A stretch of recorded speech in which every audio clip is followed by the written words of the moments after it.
The library beneath the lake. There is a place far beyond the noise of the world, hidden beneath the still waters of a forgotten lake. No maps show it. No voices speak of it. And yet, once in a while, someone finds it, not by walking, but by dreaming. It begins with silence. A gentle hush, like the pause before snowfall. You find yourself standing at the edge of a silver-blue lake. The surface is so smooth it reflects the stars above as if they were glowing just beneath your feet. The moon hangs low, its light wrapping everything in a soft, sleepy glow. You take a slow step forward, and the water parts without a sound. Beneath the surface lies a stairway made of glass, leading down into warm, golden light. You descend slowly, weightless. Each step takes you deeper into calm. Deeper into stillness. You're not cold. You're not afraid. You are simply floating. At the bottom of the lake is a door carved from old driftwood and starlight. It opens for you with a quiet creak. And there it is. A vast library. Endless rows of bookshelves made of coral and stone. Candles float midair, flickering softly. The floor is sand, warm under your feet. In the distance, gentle harp music plays, and a breeze carries the scent of lavender and paper. You walk between the shelves. The books here are alive, not in a scary way. They breathe softly, their pages fluttering when you pass. Each one contains a dream someone once had and forgot. Here is one about a boy who made friends with the wind. Another about a cat who guarded a sunken city. Another about a mountain made of feathers. One of them whispers your name. You sit by a candle and open it. Inside is your favorite kind of story, full of wonder, but never too loud. Full of magic, but never too dark. The words shimmer softly as you read, and your eyes begin to close. The candle's glow fades gently. The library grows quiet.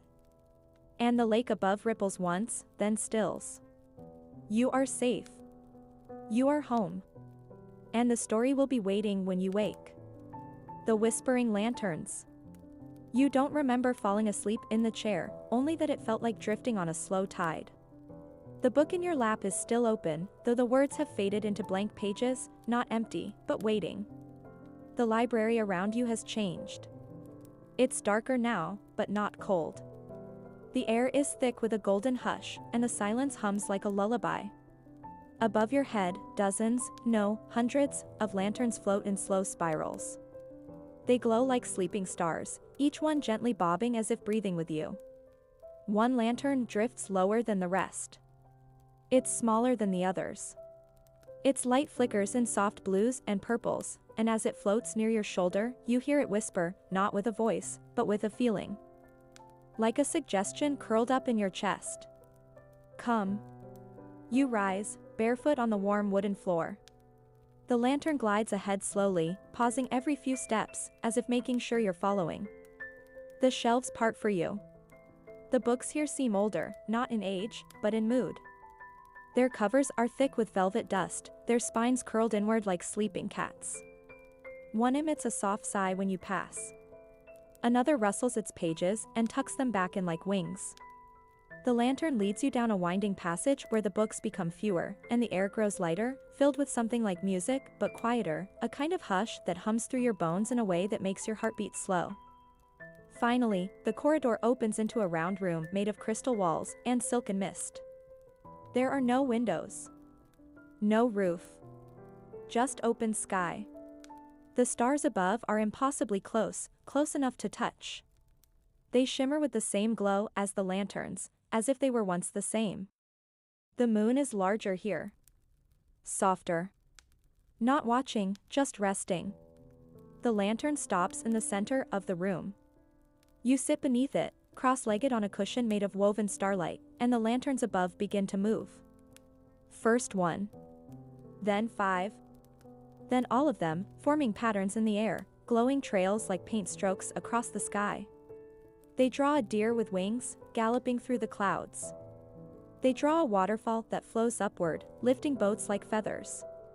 They draw a great door standing alone on a hill, with no house behind it. The pictures don't tell a story exactly, they feel more like pieces of a dream you almost remembered. You feel them more than you understand them. As you watch, your breath slows. Your shoulders drop. And for a moment, you forget what day it is, what year it is, even who you are, because here, you are not a name, not a task, not a worry. You are simply a presence. A soul wrapped in softness. One of the lanterns settles beside you again. This time, it doesn't whisper. It just glows. Warm and steady. And you close your eyes, not to sleep, but to drift deeper into stillness. The cushion beneath you has become warmer. Softer. The lanterns above have drifted away, and the mist that once surrounded you has faded into something thinner, lighter, like morning fog touched by sunlight. In front of you now, a doorway has appeared. No sound. No rush. Just a quiet invitation. You stand slowly. You stretch, just a little, like you've been asleep for 100 years, but never once felt unsafe. And then you step through the doorway. The next room is quieter still. It's a tall, round chamber, made entirely of smooth stone and slow shadows. The ceiling is high and domed, and above it glows a dim, golden light, like the last candle in a sleeping house. At the center of the room, hanging from invisible threads, is a clock. Not a normal clock. There are no numbers. No ticking.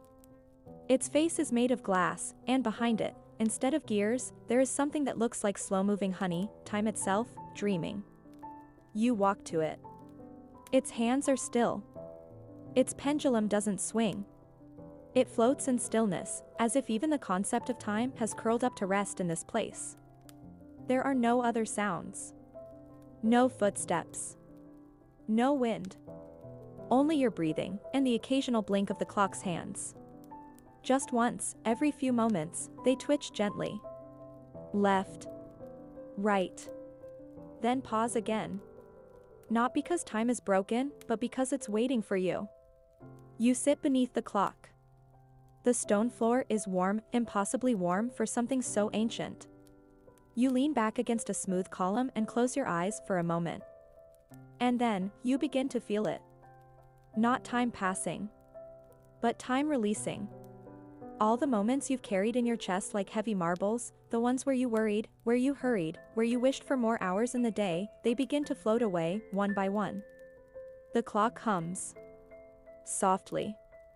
Patiently. You realize it isn't measuring time. It's healing it. You aren't here to be counted. You're here to be held. And slowly, you let yourself be. Somewhere far above, the golden light pulses gently. The air around you begins to shimmer, and for the first time in a very long time, you feel completely, deeply, unburdened. There is no before. There is no after. Only now. And now is enough. You breathe in once more, long, slow, steady. And as your eyes begin to grow heavy, you feel the pendulum sway just a little. Not a tick. Not a talk. Just the rhythm of peace. You awaken to the scent of something soft and green. Not flowers exactly, something gentler. Damp earth after rain. Fresh leaves unfurling. The memory of spring. When you open your eyes, the stone floor is gone. In its place is grass, lush, thick, and glowing faintly beneath your bare feet. The walls of the library have disappeared again, and now you stand at the edge of a vast garden that stretches out under a twilight sky. The moon here is even lower than before, as if it stooped down to listen. The path before you is made of pale stepping stones, winding lazily through the garden. You step onto them, slowly, with no destination in mind. Only the feeling that the path is ready, and has been waiting. You begin to walk. To your left, vines bloom with silver petals, curling lazily around twisted old bookshelves half buried in moss. The books rest open, their pages fluttering in a wind you don't feel, as if they're reading themselves. To your right, trees with bark like driftwood and leaves like feathers stretch their arms upward, toward stars you've never seen before. Some of them blink back at you, softly. And ahead, a wide pond, still as glass. In the center, floating on the surface, is a small stone bench. When you reach it, there's already a book waiting. You sit. You pick it up, its cover is cool and smooth, like a river stone. The title is written in a language you don't recognize, but somehow you understand it anyway. The story you forgot to remember. You open it. The first page is blank. The second, too. But on the third, faint words begin to appear. Not printed, handwritten. Familiar. Your handwriting. You read the first line. Once, I dreamed of a place where nothing hurt, and nothing hurried, and nothing needed fixing. The next line appears slowly, as if written by invisible ink. I dreamed of a garden where the sky never shouted, and the wind only ever whispered. You feel something stir in your chest. Not sadness. Not quite joy. Something quieter, like a sigh that had been waiting a long time to exhale. You close the book. You set it down gently on the bench. And you lie back on the grass, the stars above beginning to hum a quiet tune. From far away, you hear water trickling. Crickets singing. A soft lullaby played on a harp you can't see. You don't know how long you lie there. Minutes? Hours? Time doesn't matter here. What matters is the weight leaving your shoulders. What matters is the ground holding you without question. What matters is that you are here, in the dream you once forgot, and now remember. You feel your eyes closing, not because you're tired, but because there's nothing more you need to do. The garden will still be here when you return. And you? You are safe. You are whole. And you are finally, fully at rest. The room of forgotten dreams. You awaken slowly. There's no sound. Only a strange stillness in the air, not empty, but waiting. When you sit up, the garden behind you is gone. The moon has dimmed to a pale outline behind thin clouds, and the path forward seems to have written itself in the dark, glowing stones laid like breadcrumbs into the unknown. You follow. You walk without fear now.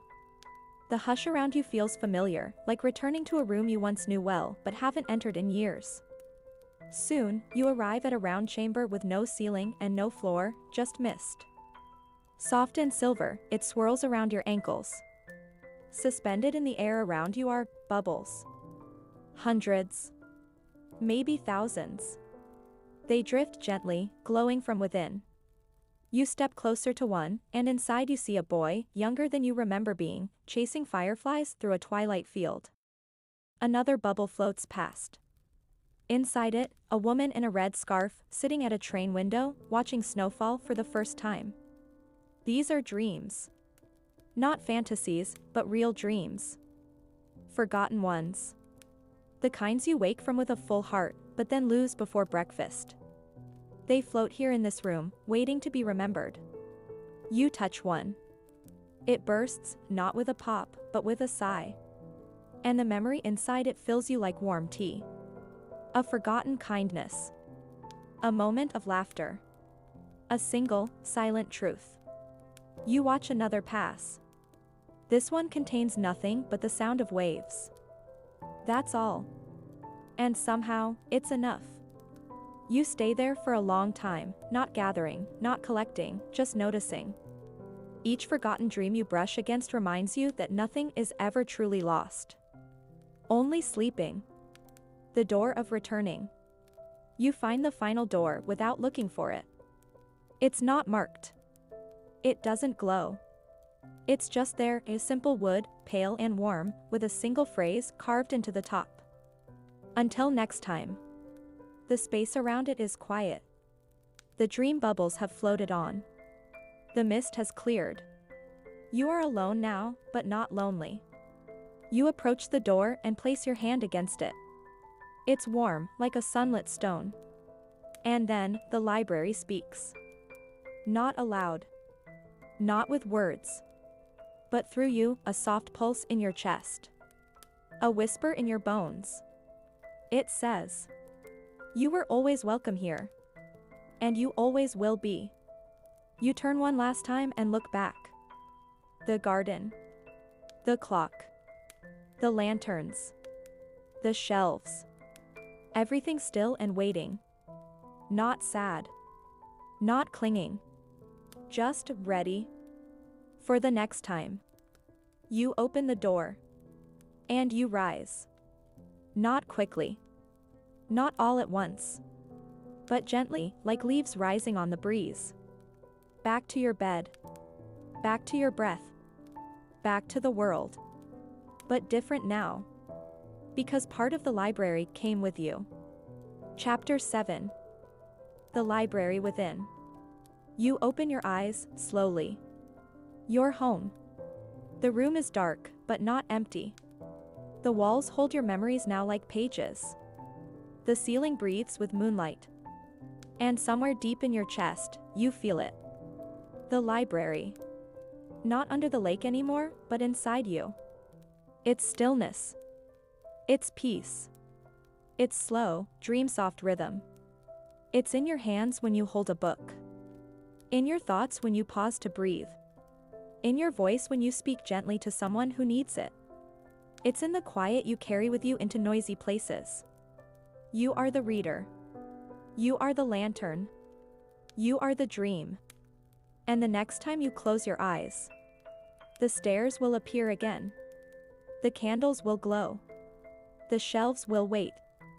Because the library isn't a place. It's a remembering. And you will always, always find your way back. Chapter 8, the book you will write. It is many days, or perhaps only moments, since your last visit to the library.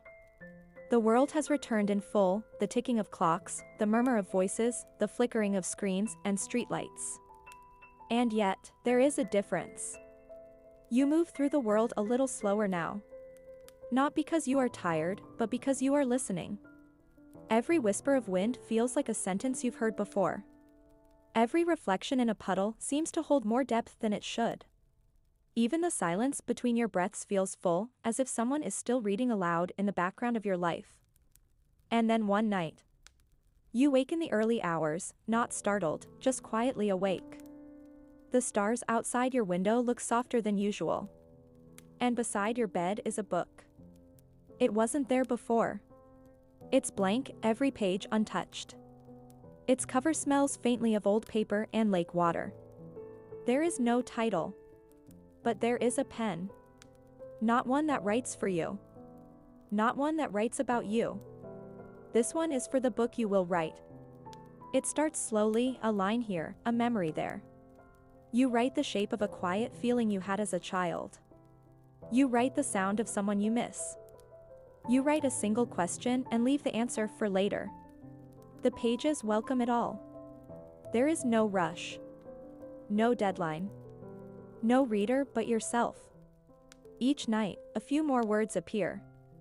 Sometimes in your dreams. Sometimes while you walk. Sometimes while stirring tea, or watching raindrops race down the window. And the book grows. And you realize. The library wasn't just about remembering. It was about creating. You are no longer just a visitor. You are now a keeper. A storyteller. A dream carrier. A guardian of gentle things. And the library lives on, not under a lake this time, but behind your eyes and beneath your ribcage. So write. Dream. And when you're ready, open the door again. It will always, always open for you.